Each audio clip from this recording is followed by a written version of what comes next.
Hey everyone, back for another movie review. I don't remember the first one too well. I haven't seen it since the late 90s. Part 2 I have no recollection of whatsoever. So I'm really going into this without nostalgic goggles. So let's talk about Jason Reitman's new movie, Ghostbusters Afterlife. 'Cause I'm just one of those ghosts. Ghostbusters Afterlife is the story of a family, a mother, a son, and a daughter, because apparently no one in the year 2021 can have two parents. It's true. Look at these movies. They get evicted from their apartment, but at the same time, the father of the mom passes away, and he leaves her his house.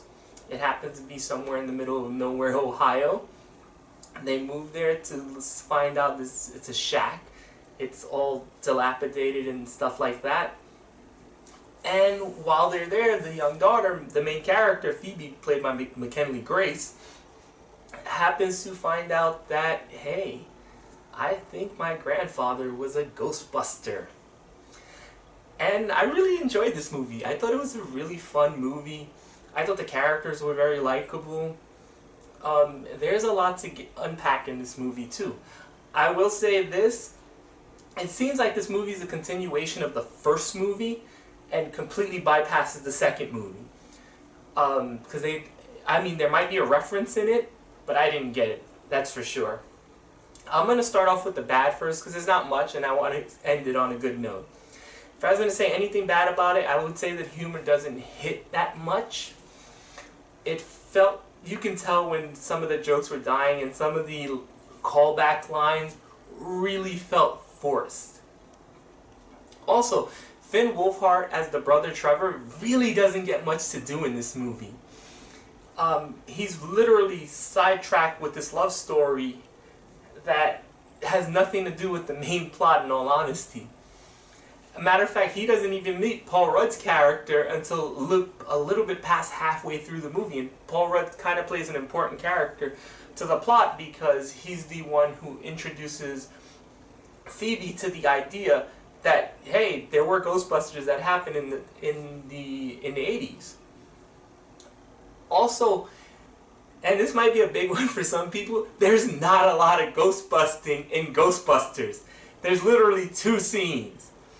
A chase scene in the middle of the movie, or maybe 3. A chase scene in the middle of the movie, and then the end of the movie. That's kind of it. And if you want to call Paul Rudd's scene in the middle of, near the end of the second act, in the Walmart, an action scene, okay, fine, it has 3. But yeah, I think I felt it, especially in the third act, I was like, wait, we haven't seen any ghosts get busted. And that's kind of disappointing. I will say this though, the rest of the cast is really good. You have Mckenna Grace as the main character, Phoebe. You have Carrie Coon as Callie. And you have Paul Rudd as Gary, the school teacher. I will say this before I go forward. There is another character named Logan Kim, who plays a character named Podcast. And he was okay. He didn't annoy me like I thought he was going to annoy me. He was fine. Some of his jokes were actually funny. I thought Paul Rudd played himself. He played a very likable character in his role as, hey, he was a fan of the original Ghostbusters. So he's like, and he's also like this seismologist nerd. So he's pretty heavy into science. The mom, I thought she was really good and she was a likable character. She's dealing with the ghost that her father ran away from the family and didn't say why, and she's just angry at him. And she does have an emotional scene towards the beginning of the third act or end of the second act that I thought was pretty cool. The star of the movie, Phoebe, played by Mckenna Grace, I thought she was really good in this movie. She really carried the movie on her back. All her scenes were really enjoyable. She was very likable. Yes, there were moments where, like, how do you know how to use that? You've never seen this before. But she at least was a very likable character. You understood where she was coming from and her emotional trajectory. I will say this. The third act, if you're a fan of these movies, of the original Ghostbusters movie, or if you just like the property, you will have a blast. It has a cool action scene that has everything from a good fight scene, and it's kind of a little bit long. It's funny. It has that tension in it, and more importantly, it has heart. It has a lot of heart. I really think the third act is gonna jump the score for me, at least, because it was like, oh, that was really good.